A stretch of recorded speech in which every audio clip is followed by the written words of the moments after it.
nosso podcast, o Código Rural, seu podcast jurídico voltado para o agronegócio.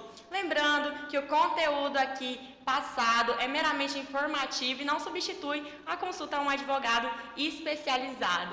Eu sou Letícia Martins, sou advogada, especialista em direito agrário e do agronegócio, e eu estou aqui com meu amigo Giovanni, também advogado. Giovanni, se apresenta pra gente. Letícia, olá, olá a todos. Primeiramente, obrigado pelo convite. Achei muito interessante esse projeto. Fiquei muito feliz por ser convidado. Confesso que eu sou um pouco introvertido, com exposição um pouco, mas eu vejo que o assunto é legal, é bom conversar sobre, principalmente o agronegócio. E sou seu colega, advogado, pós-graduando em Direito Agrário e Agronegócio, administrador de empresas.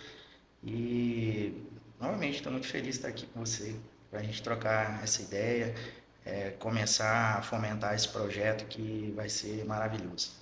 Amém, eu creio nisso também. Obrigado. É interessante, né, que esse podcast ele já tinha nascido no meu coração, e aí eu fui no seu escritório pra gente trocar ideia sobre um outro assunto, e aí sai de lá com a vontade de te convidar para o podcast, porque teve ali, né, uma conexão, a gente conseguiu conversar e tudo mais, e eu sei que você tem uma bagagem, né, de experiência com o agro, ali, com a prática, com a vivência do agronegócio, e aí eu pensei que isso agregaria, né, para o meu projeto, que já existia, e estou muito feliz, Giovanni, muito obrigada por ter comprado a minha ideia, por estar aqui comigo, e acredito muito também nesse nosso projeto. Então vamos lá, né? Pra gente começar, acho que iniciar aqui a nossa conversa, acho que vale a gente trazer um pouco do contexto do agronegócio, de contar pro pessoal, né, que não é do agro, também contextualizar os produtores rurais dessa potência que é o agronegócio. Não, com certeza. Letícia, eu estou no agro tem 15 anos, então eu passei por várias transições durante esse período. Eu sou do tempo que o pessoal aqui na região plantava arroz ainda, e agora está essa potência aí, como soja, gado, gergelim, milho. Então, assim, nós temos hoje números muito expressivos dentro do agronegócio. Praticamente, quando a gente fala que o Brasil hoje é o celeiro do mundo, com certeza é verdade, né? Um setor pujante, está crescendo cada vez mais, né? E o que é interessante, né? O que a gente vê hoje o agronegócio ligado à tecnologia. Tecnologia hoje é o setor que mais cresce no mundo. A gente sabe, está vendo aí hoje inteligência artificial, novas tecnologias aparecendo a todo momento para a gente. E junto com a tecnologia, o setor de produção de alimentos, isso a nível mundial, né, vem acompanhando. Nós temos aí previsões para os próximos anos aí de 9 bilhões de pessoas no mundo. E da onde vai sair tanto alimento, né? Da onde vai sair tanta qualidade nesses alimentos, né? Principalmente aqui do Brasil, né? Hoje a gente representa cerca de 25% de todo o alimento que é consumido no mundo. Grande parte desse alimento vem aqui da nossa região, que é o Mato Grosso. Sim. Mato Grosso hoje é conhecido a nível mundial devido à nossa capacidade de produção de alimento. E produção de alimento com qualidade. Né? Isso é muito interessante. E assim, até a gente fica meio surpreendido, né, quando a gente olha para a realidade do agro, porque até a década de 60 a gente não tinha essa realidade. Nós éramos um importador, na verdade, de alimentos até para consumo aqui dentro mesmo. E hoje nos tornarmos uma potência, um país que exporta, um dos maiores exportadores de alimentos do mundo. É um curto espaço de tempo e uma grande evolução. E exatamente junto, né, com tudo isso que você falou, com a evolução das pesquisas, da tecnologia, o avanço da tecnologia. Então a gente planta em uma área que não cresceu tanto assim, mas uma produção muito maior do que naquela época.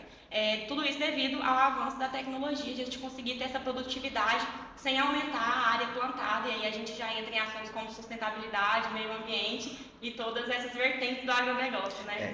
Interessante, agora você citou um fator interessante, sustentabilidade, meio ambiente foi algo que sempre andou ao lado do produtor. Então, hoje, o produtor brasileiro, na verdade, tem uma certa carga de cobrança em cima dessa questão da preservação, mas, na verdade, é um exímio preservador, né?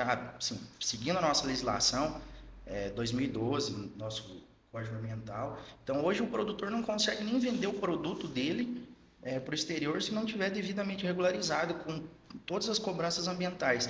E, na verdade, nós conseguimos alocar esse produto no mercado internacional devido a essas exigências. O mercado lá fora é muito exigente. Então, o produtor ele consegue conciliar essa questão ambiental com a boa produção.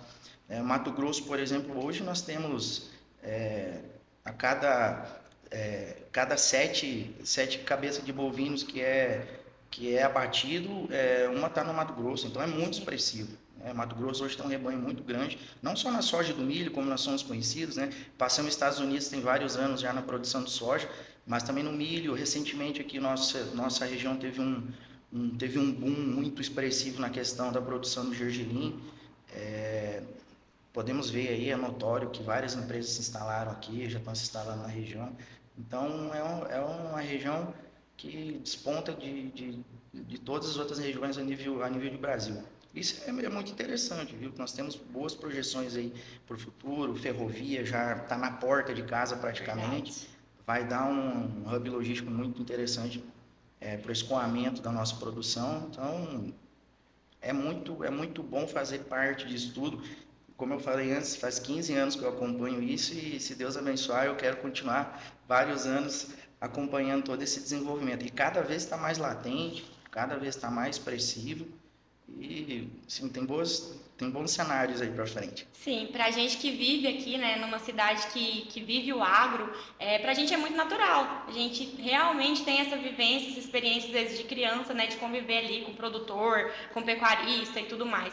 Mas o agro, ele é o responsável por quase 30% do PIB nacional e quase 30% da geração de empregos.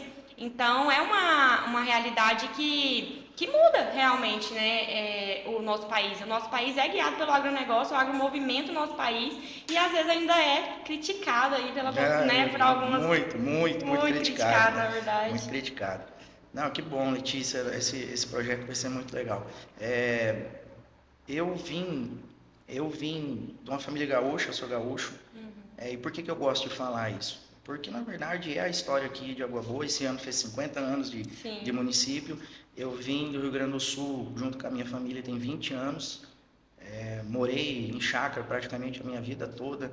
E morar em chácara, eu falo assim, era criar porco, galinha e tudo mais, acompanhar, né, tudo. Então, eu vivi nesse meio. Né? Acompanhei a Água Boa sair do plantio de arroz, praticamente, quando eu iniciei o meu primeiro trabalho, a região que era uma grande produtora de arroz, hoje já mudou totalmente a cultura, já produz bastante soja, mas eu sou dessa época, viu? Do plantio de arroz, dos caminhões ali, 4, 5 dias de fila, já foi migrando para soja, outras culturas já ficaram mais destacadas, né? Então, hoje temos aí Água Boa plantando em torno de 220 mil hectares de soja aqui na nossa microrregião. Por que eu falo microrregião?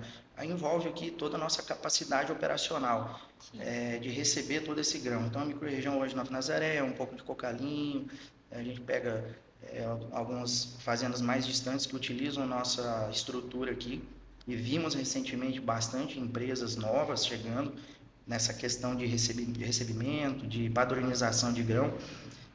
Então, hoje, assim, 220 mil hectares, a gente se coloca em um dos maiores, um município, né? Um dos municípios entre os 100 mais ricos do agronegócio em todo o Brasil. Então, você vê como que a região é super promissora, né? Temos bons confinamentos aqui na região. Recentemente, outros confinamentos se instalaram. Enfim, o município aqui tem mais áreas ainda para abrir, tem mais empresas para se instalar, então a gente vê que realmente o município é feito aqui do agro. Sim, você estava falando aí a respeito da sua origem, né? E eu vim de uma origem também do meio rural. Eu fui criada ali no PA Santa Maria e meu pai é aí, né, um pequeno agricultor, um pequeno pecuarista, eu venho da pecuária, meu pai era ali, criava, né, aquele gado ali, tirava o leitinho, entregava o leite pro laticínio, eu fui criada nesse contexto. Então, e aqui a gente tem essa característica, né? A Água Boa tem vários assentamentos e o pessoal dos assentamentos planta ali. O PA Jaraguá, por exemplo, que é bastante conhecido pela soja, pelo plantio de soja, né? E outros PAs que tem ali a plantação de horta, a criação de porco, de galinha, tudo isso. Então a gente tem a agricultura familiar também muito forte dentro do nosso município, né? E não somente esses grandes empresários do agro. Sim, sim, com certeza. Essa questão da gente relembrar origens, né? A gente fala, a região aqui foi colonizada por gaúchos, né? Na época a minha família não veio nessa época, mas na época houve expedições do pessoal sulista, principalmente daquela região de Tenente Portela. Eu já sou da região das Missões do Rio Grande do Sul, que também é muito latente na questão do agronegócio. Então, a gente acompanhava lá o agro, já veio para cá. A maioria dos meus conhecidos aqui são todos envolvidos no meio do agro, gaúchos, enfim, já estão aqui, já tem bastante tempo. Por ser gaúcho, eu participei bastante tempo também do CTG, como tesoureiro, né, contribuindo com a sociedade. Isso criou, graças a Deus, um laço muito grande com esse pessoal que está inserido no meio. Então, é isso aí. As raízes da gente já vem do agro e a gente gosta, né? Sim, e é nesse contexto que surge, então, esse podcast, com o objetivo aí de nós levarmos o conhecimento jurídico leve, descontraído, sem o famoso juridiquês, que às vezes mais atrapalha do que ajuda, né, para o produtor rural, para esse pequeno produtor, para o grande produtor, levar ali atualizações, né, judiciais e também ouvir as histórias que estão por trás desses números. Então nós queremos trazer pessoas, queremos ouvir essas histórias, queremos aprender com esses produtores, compartilhar o que esse produtor ele traz de experiência ali, de conhecimento da vida dele, compartilhar isso com outros produtores para que isso também possa gerar ali, né, novos resultados dentro daquela pecuária, daquele plantio do outro produtor. O que eu acho interessante quando você me convidou, agora fazendo um adendo, é a questão da comunicação, né? A gente está vivendo hoje numa sociedade que as informações elas andam muito rápido, as coisas estão evoluindo muito rápido, e com certeza o produtor tem muito acesso à informação, né? Mas muitas vezes são informação, uma forma muito técnica, uma forma que às vezes mexer com, né, a gente que mexe com isso todo dia, fazer essa transposição da parte técnica para conseguir acessar o produtor, para ele gerir o negócio dele. Então é um pouco dificultoso. E eu achei interessante o convite, o fato de a gente tentar numa roda de conversa, levar isso para os produtores e tudo mais, né? Porque o produtor, na verdade, hoje, todos os produtores em si, né, é uma pessoa abençoada por Deus. Eu sempre falo, eu não sei se eu conseguiria ter o coração forte de um produtor, porque são N fatores. O produtor hoje, ele é um profissional completo. Ele tem que ser contador, ele tem que ser agrônomo, ele tem que ser advogado, ele tem que entender de diversos setores para ele conseguir gerir o negócio dele. E tudo isso num período muito curto de tempo. Hoje o produtor começa, o plantio já está acontecendo praticamente aqui na região, então ele começa a plantar agora, tem safra, tem todo o cuidado com safra, já entra safrinha, comercialização de insumo.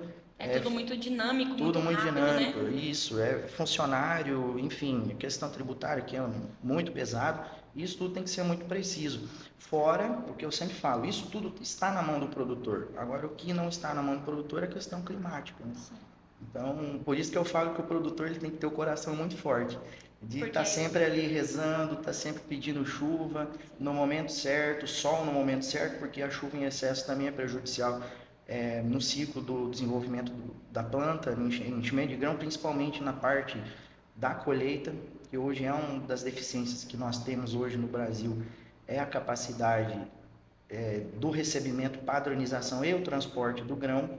Então, se chover muito, já trava armazém, já fica aquela questão ali que dá uma dificultada na finalização da colheita, né? Da safra do produtor. Agora eu falo.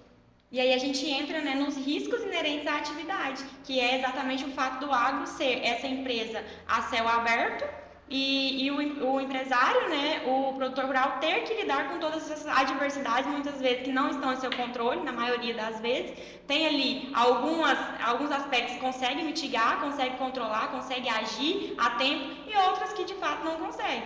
Então a gente já entra aí nesse ponto dos riscos inerentes e do que você falou, né? Do produtor ter que ter um autocontrole emocional para lidar com isso enquanto empresário e não desistir, né? Porque a gente vê aí o produtor rural, ele é persistente, ele é a pessoa que realmente continua ali acreditando no negócio, vive o agro, vai para cima, recomeça. A gente passou aí por inúmeros momentos dentro da história do agronegócio de muita crise, né? De ter que lidar ali com adversidades das mais diversas e de recomeçar, de não desistir, de começar de novo, de erguer a empresa e tudo mais. O produtor, ele tem essa característica, né, de não desistir, de conseguir recomeçar e passar pelas adversidades e o Brasil continuar crescendo enquanto produtor rural. Sim, é uma responsabilidade muito grande, né? Como nós falamos antes, os números aí, os índices estão aí justamente para provar que o produtor rural tem um potencial muito grande. Sim, né? que consegue, né, passar por cima de tudo isso aí que acontece. Mas nem sempre foi assim, né? É verdade. Nem sempre, como você citou anteriormente, nem sempre nós tivemos essa produção elevada, né? Isso aconteceu recentemente aí e agora deu esse cargo importante para os produtores dos próximos anos, né? Dessa questão de alimentar o mundo aí, né? Sim, acho que é importante também, Giovanni, a gente falar a respeito do agronegócio em si, do conceito do agronegócio, né? Porque eu vejo que às vezes fica muito limitado ali ao que acontece dentro da porteira. Mas na verdade o agro, ele é toda a cadeia produtiva, né? Então ele passa pelo antes da porteira, pelos insumos, pelo maquinário.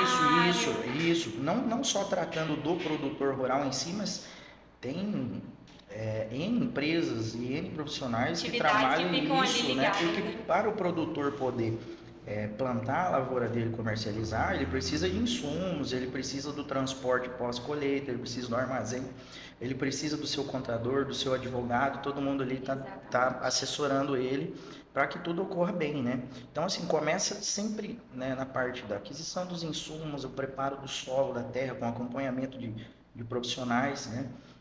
A questão do plantio tem toda a parte operacional, funcionários, a revenda de máquina, a máquina tem que estar sempre em dia, abastecida, o diesel.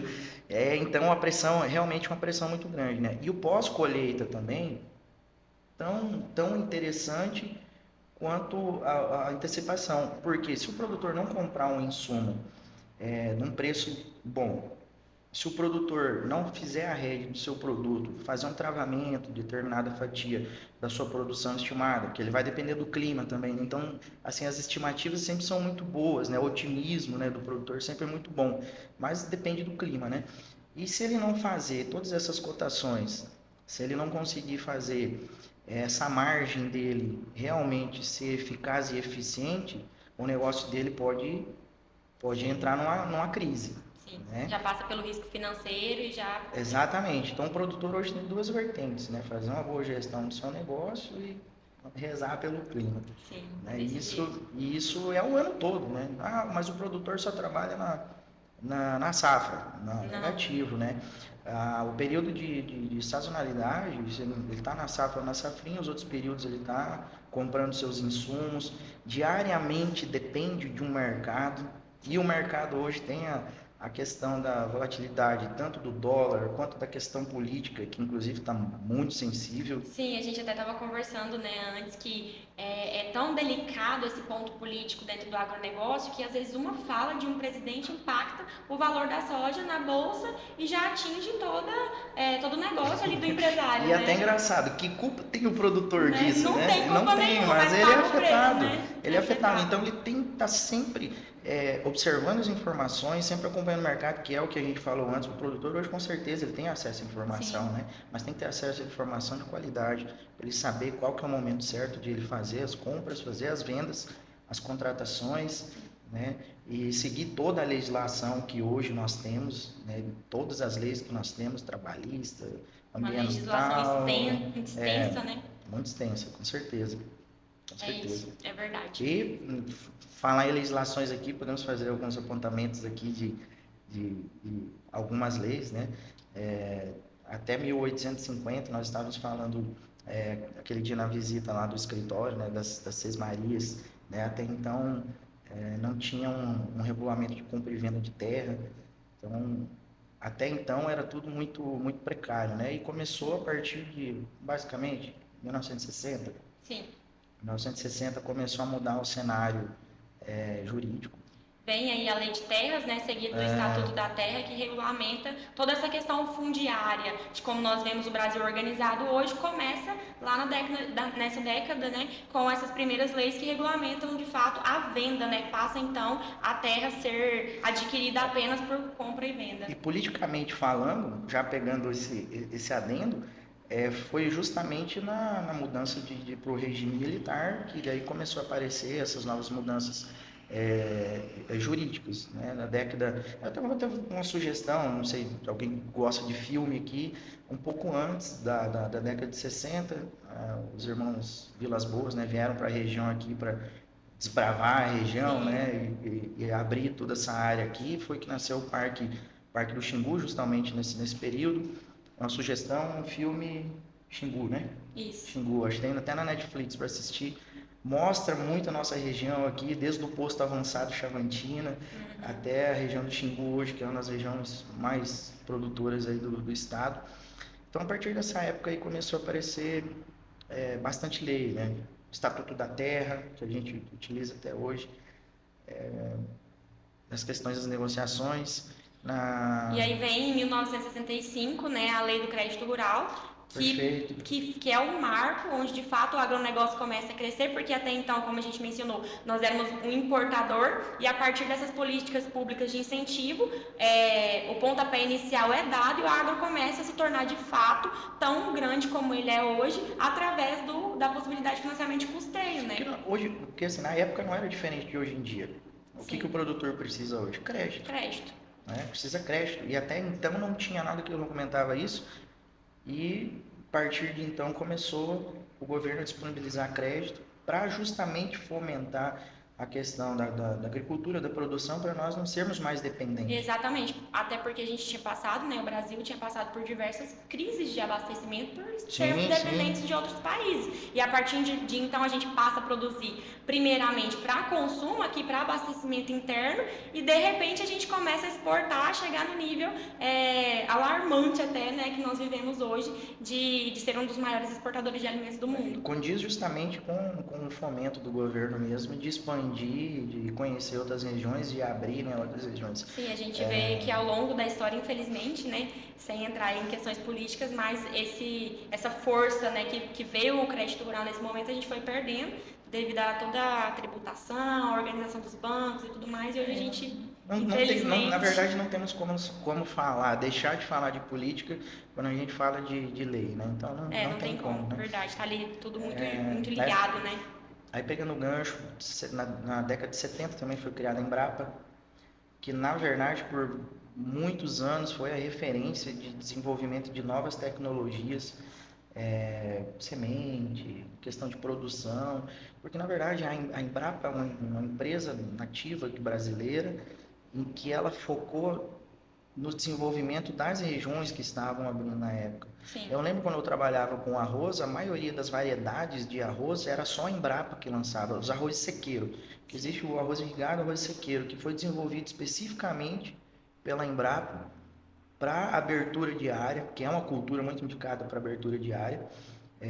Hoje, assim, a gente vê que a maioria é soja, já tem tecnologias novas, mas na época a Embrapa foi fundamental no desenvolvimento de tecnologias e tudo. E isso tudo passou na década de 70 com a criação dessa lei que possibilitou todo esse incentivo para a criação da Embrapa. A gente via, né, Giovanni, até aqui historicamente, qual que era a grande problemática. O Brasil não tinha tecnologia ajustada para o nosso clima, para o nosso solo. Com o surgimento da Embrapa e o início dessas pesquisas específicas para o Brasil, para o nosso clima tropical, passa-se então a um grande avanço. Porque se a gente fosse aplicar aqui as tecnologias, por exemplo, que tinha naquela época nos Estados Unidos, que já era um produtor mais avançado, não tinha resultado, porque era outro clima. E hoje nós temos aí pesquisas da Embrapa sendo implementadas em outros países de clima tropical. Sim, com certeza. E é isso. E aí, em 1988, nós temos, então, a Constituição Federal A do famosa, Brasil, a famosa famosa, Constituição, que trouxe aí os princípios da função social da isso. propriedade, como nós temos hoje, né? Implementou aí, de fato, que a fazenda, né, cumprisse esse papel, né, dela enquanto propriedade produtiva Isso. e Ficou muito mais improdutiva. estabelecida a questão do direito à propriedade, né? Sim. Então, Trouxe uma segurança jurídica, né, com relação a isso. alguns pontos também, e trouxe também a previsão ali de licenciamento ambiental, começou a trazer toda essa questão da sustentabilidade que nós vemos hoje em dia, né, uma legislação mais específica mesmo de previsibilidade legal no campo. E aí nós temos também em 1994 a lei da CPR. CPR, eu duvido um produtor rural que não conheça a Essa famosa aí eles vão CPR, saber mais né? que a gente, né? CPR, utilizado até hoje, foi uma ótima ferramenta, né? Possibilitou o produtor a fazer captação de recursos, né? Com Antecipar a compromisso, receita, né? isso, antecipar a receita, compromisso em entregar o futuro depois, o produto, desculpa. Sim. Aí 2002, nosso Código Civil, aqui a gente faz todas as previsões contratuais, questão sucessória, então muita coisa no agro hoje, tanto é de forma administrativa, é resolvido através do Código Civil. Então, em 2002 já começou. Usa-se ali subsidiariamente, né, o Código Civil para tudo aquilo que não tem uma lei específica dentro do agronegócio, a gente usa de base o Código Civil, que acaba sendo então um marco regulatório também aqui para o agronegócio, né?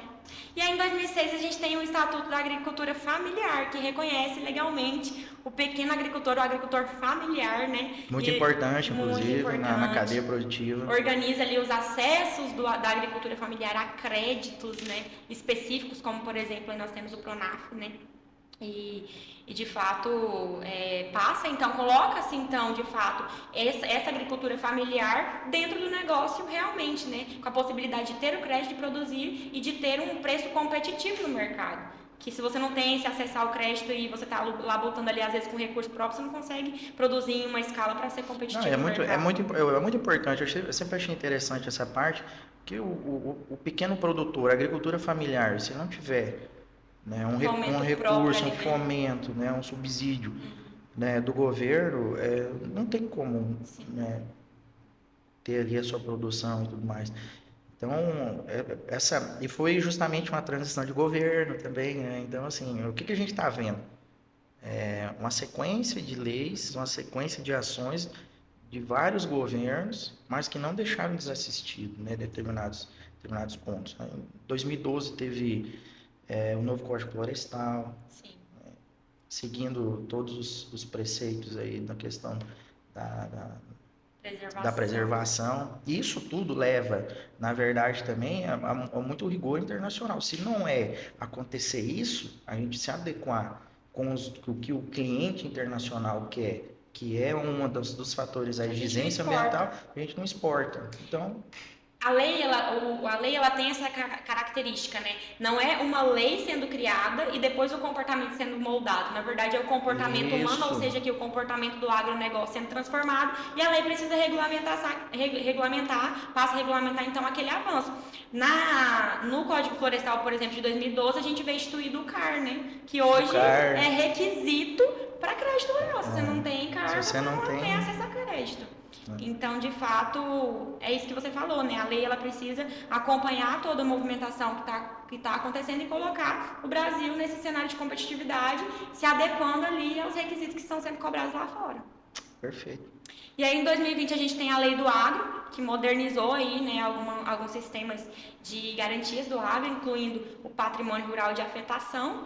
E em 2022, temos o Marco Legal das Garantias, que existem aqui controvérsias, né, porque agilizou aí execuções extrajudiciais, que em alguns casos pode ser um grande risco para o produtor, né, que traz ali uma garantia e pode ter essa garantia sendo executada de forma extrajudicial. O marco legal das garantias, na verdade, o produtor ele precisa ficar mais atento. Sim. Ele precisa ficar mais atento nos dispositivos, nas negociações deles.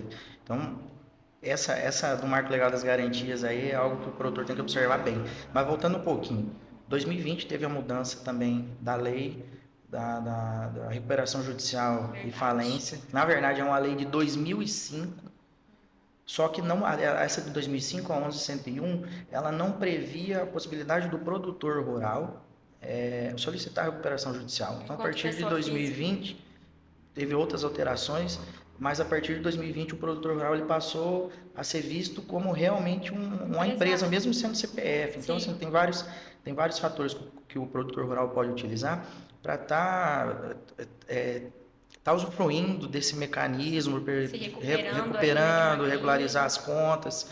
E é um tema famoso, né? A gente está vendo aí que falar em recuperação judicial no agro, a gente está vendo, assim, infelizmente, números assim que estão ficando astronômicos, e aí isso começa a virar uma bola de neve, a envolver outros, porque se eu não recebo, eu não consigo pagar outras pessoas, e aí envolveu principalmente esses últimos anos a questão climática, a dificuldade na rede, na compra e venda. Então, os casos que nós estamos vendo aí é justamente dificuldade. E o que é a dificuldade? Isso é ciclo.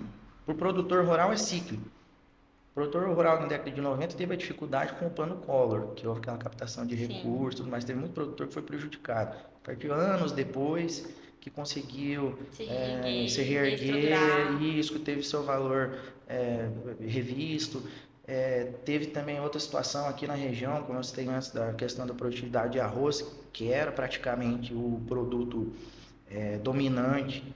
Houve uma quebra de preço gigantesca, não tinha mercado para o arroz. A saca do arroz ficou valendo, na época eu lembro, era 8, 9 reais. Fazer equivalência hoje, assim, dá 30 reais hoje a saca. Então, assim, não cobria os custos. Teve Sim, produtor que abandonou lavoura, não quis colher porque realmente não era viável. Aí agora, novamente, né, virou outro ciclo. problemas É, problemas aí novamente com seca, tem anos que tem climáticos. problema com chuva, então assim, tudo é ciclo. Tudo afeta, Mas né? ainda bem que existe esses mecanismos para o produtor conseguir dar sair do sufoco, dar uma aliviada, né? Por mais que seja um tema que a gente até pode abordar, ver a possibilidade de abordar mais para frente, mas é um suporte muito legal para o produtor, muito bom. Isso aí a gente. E agora teve, desculpa, Tudo agora bem. teve 2025, um novo código tributário. Verdade. Mais um presente para o Mais um produtor, presente, muda as regras muda novamente, todas as traz regras. uma série de novidades. E esse é um tema que até a gente pode trazer um podcast específico para falar sobre todas as atualizações tributárias que vêm com esse novo código. Nós estamos aí na iminência, né, de 2026 começar a É um transição. tema atual, né? Tá muito recente, tá verdinho ainda. Verdinho, o E produtor ainda está assimilando, tá né? assimilando. Então a gente pode organizar um podcast específico para falar sobre tudo isso, o que é que de fato o produtor vai precisar mudar dentro, né, da sua empresa aí para se adequar às novas regras do direito tributário. E aí a gente entra até no ponto, novamente, a gente falou há alguns minutos atrás a respeito do risco, né? E dentro aí do agronegócio estamos falando ainda de risco de seca, de chuva, né? Que são o clima mesmo. E o tributário ele passa pelo risco jurídico, né? Se tem ali uma falha na organização tributária, traz um risco jurídico e traz um risco financeiro e está tudo ali muito atrelado, né? Se tem uma dificuldade em algum ponto dentro dessa cadeia produtiva, dentro da empresa, afeta as demais áreas. E aí surge então a necessidade de mitigar esses riscos, de ir identificando, de ir tentando organizar, se adequar, evitar, de certa forma, alguns prejuízos e algumas situações para diminuir os riscos dessa atividade, que é uma atividade muito arriscada, né, Giovanni? Não, com certeza, muito arriscada. E tudo tá tão rápido, né? Tudo tá ocorrendo de uma forma, a gente fala na administração, é tudo no just in time.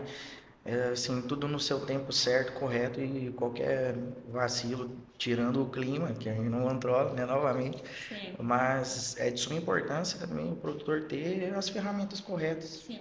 né, para mitigar Aí, esses riscos, falando, por né? exemplo, desse risco ali próprio do plantio, da colheita, do clima e tudo mais, nós temos a figura dos seguros agrícolas, né? Que é uma ferramenta para tentar diminuir os danos em caso de ocorrências dessas circunstâncias, mas acaba sendo também, por muitas vezes, muito caro. O produtor deixa de adquirir porque acaba pesando ali no orçamento, vem uma eventual seca ou excesso de chuva, pragas, enfim, alguma coisa que aconteça e acaba prejudicando, e às vezes o produtor não teve, né, não fez a contratação. Seguro, na verdade, digamos, é um mal necessário, é igual seguro de carro, né? A gente nunca quer usar, Mas mas se precisar é um ótimo instrumento, né? O produtor deveria sim analisar bem essa questão de seguro porque é super interessante. sim, Principalmente os últimos anos, o clima está se mostrando muito não dá para instável, correr esse né? risco, Vai né? ter laninha, vai ter El Niño, Uhum. e aí é para chover uma hora, a previsão já muda, né? Então, assim, é muito sensível. O A seguro é gente muito vê interessante. uma realidade aí também de alguns produtores com dificuldade de cobertura desses seguros, né? Que na hora ali de pagar o sinistro, aparecem regras ali que não, pareciam não estar tão claras inicialmente. E aqui a gente vê a necessidade, muitas vezes, de fato de ter um acompanhamento jurídico forte, né? Para que tente amenizar essa situação de, às vezes, o produtor de fato assinar algo ali que ele não está realmente entendendo o que significa, né? Isso, não está entendendo, Vem ou uma algumas surpresa. práticas abusivas que nós vemos muito no mercado. Tanto preciso estar vendo uma notícia, o agro hoje está com taxa de juros a 40%, Sim. questão de captação de recursos, então a gente nunca viu esses números, assim, E a gente, é outra coisa que a astronômico. gente vê muito no crédito rural é a venda casada. Venda casada, na própria rede que o produtor fazendo o travamento dos seus produtos, pacotes, né? O produtor faz essa troca de insumos por pagamento em grão, tem que observar, tem que ficar atento, né, para não haver ali algo que vá suprimir ali na questão do rendimento financeiro. Então, hoje, além de todos esses fatores, contábil e tributário também entra. Então, a gente pode ver que é um pacote bem, negócio bem forte para o produtor ali. Tem que estar muito bem assessorado, tem que estar ligado nas notícias, Sim. né? E aí a gente passa pelo risco jurídico também da atividade rural, que envolve questões trabalhistas, questões ambientais, questões tributárias que a gente falou aqui, e a gente vai tentar dentro desse projeto, dentro desse podcast, trazer o máximo de informação Perfeito. possível para o produtor rural, para que ele consiga identificar possíveis riscos e resolver aquela situação da melhor forma, né, Giovanni? Com certeza. E até para o pessoal, né, que não está muito familiarizado com o agro, mas entender que o agro, na verdade, é uma empresa completa. É um dos setores hoje que mais demanda atenção, né? O agro hoje, como eu falei anteriormente, não é só plantio, né? Mas envolve todos os outros setores. Esses dias, né, me pediram assim, agora o agro, não sei o que. Eu falei, não, cara, o agro já é muito bem estruturado, já tem tempo, é um assim, setor muito complexo, né? Acaba sendo subestimado muitas vezes. Muitas vezes subestimado, que acha que é só a questão do plantio da colheita e o produtor aí fica sem fazer nada, mas não é assim, o agro é muito completo, emprega muitas pessoas, na verdade que tem anos já que está segurando a questão de financeira da região, tanto é que a gente sentiu aqui na nossa região, o agro deu uma balançada, né, os outros comércios tudo sente, Sim. porque venda de máquina, prestação de serviço, enfim, tudo, né? Faz o giro ali, né? Faz o giro da economia aqui da região. Então, é muito importante estar bem situado de todas essas operações para mitigar custo, né? Mitigar custo e principalmente, além do custo, a questão administrativa. Eu falo na questão administrativa. É um incômodo que o produtor vai ter, né? Sim. Se ele tiver só preocupação só com o clima, o resto estiver tudo organizado, já um Um fator alívio, muito né? positivo, né? Já torna ali mais fácil a lida. E é importante esses instrumentos, esses mecanismos de antecipação. Quem é organizado, quem se antecipa, né, para suprimir esse tipo de problema, não vai ter dor de cabeça lá na frente. Isso aí. O que eu sempre passo as instruções é isso aí.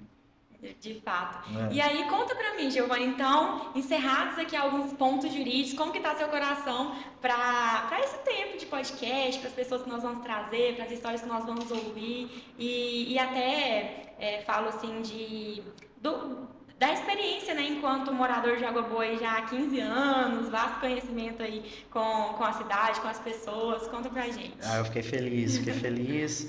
Como eu falei no início, dá um pouco de medo, porque é muito difícil hoje você vir a público, você Se expor expor, tudo né? de uma forma transparente, clara e tentar ajudar as pessoas. Eu acho que temos que fazer sim esse papel de levar a informação de uma forma bem transparente, bem clara, Felizão mesmo, feliz estar aqui participando, aprendendo principalmente, espero muito aprender, né, levar conhecimento e obter conhecimento também é sempre muito importante, Ter porque essa troca, né? e E a exatamente gente parte aqui até de uma humildade intelectual, né, Giovanni? isso, De não nos sentirmos detentores de todo o conhecimento, muito pelo contrário, ainda mais no cenário do agronegócio que muda todos os dias, muda o valor da soja, do milho lá na bolsa, muda o clima, muda a legislação, vem uma reforma, muda tudo, a gente tem que aprender tudo de novo. Então, na verdade, a gente parte desse ponto de muita humildade, de às vezes ter algum assunto que a gente vai precisar buscar o conhecimento, mas de ter esse compromisso de sempre trazer um conhecimento de fato verdadeiro, né? Nós estamos aí também com uma realidade de fake news e que acaba bagunçando, né? Às vezes ali a mente de quem está ouvindo, de quem está consumindo aquelas informações. Então a gente parte desses princípios de ter essa humildade intelectual e ao mesmo tempo dessa responsabilidade de trazer um conhecimento jurídico verdadeiro, né? com certeza, com certeza. Produtor rural. Boas informações, eu acredito que é sempre bem-vindo. Né? Verdade. E de ouvir essas histórias, né? E vão ser muitas histórias boas, hein? Muitas histórias boas. Vamos E aprender. que Deus abençoe esse projeto, que esse projeto possa entrar na casa aí de bastante pessoas e fazer a diferença, né? Isso, que a gente possa ser uma voz amiga, que as pessoas Isso queiram é ouvir, bom. gostem de ouvir, né? A gente, assim, que veio desse meio rural, a gente é acostumado, desde criança, sentar para ouvir história, né? Contar ali, ver os nossos avós contarem como que foi a vida, como que foi a infância. E eu sempre gostei muito de ouvir, de contar histórias, e esse é um lugar para essa troca, Sim, né? com certeza. E quem mora aqui em Água Boa, quem tem Água Boa região, que tem esse senso de pertencimento, vai De gostar, comunidade. vai gostar, porque vamos tentar trazer aí um misto de histórias com o meio jurídico, com a parte de realmente levar informação de qualidade. E eu sempre falo para os meus familiares, para os meus amigos, nós temos que saber de onde viemos para saber onde a gente quer chegar. Verdade. Então, nada melhor que a gente fazer esse bate-papo aí. Viemos aí, né, da roça. Viemos da roça. Estamos inseridos agora enquanto profissionais dentro desse meio que a gente ama, que a gente acredita, que a gente vive, mesmo que está ali no sangue, na raça. E vamos continuar contando isso, vamos continuar falando disso aqui com muita leveza, com muita alegria. Muito obrigada, Giovanni, pela sua companhia. Sou eu quem agradece. Esse foi o nosso episódio, o primeiro episódio, o episódio piloto do Código Rural, seu podcast jurídico voltado para o agronegócio. Obrigado, até mais.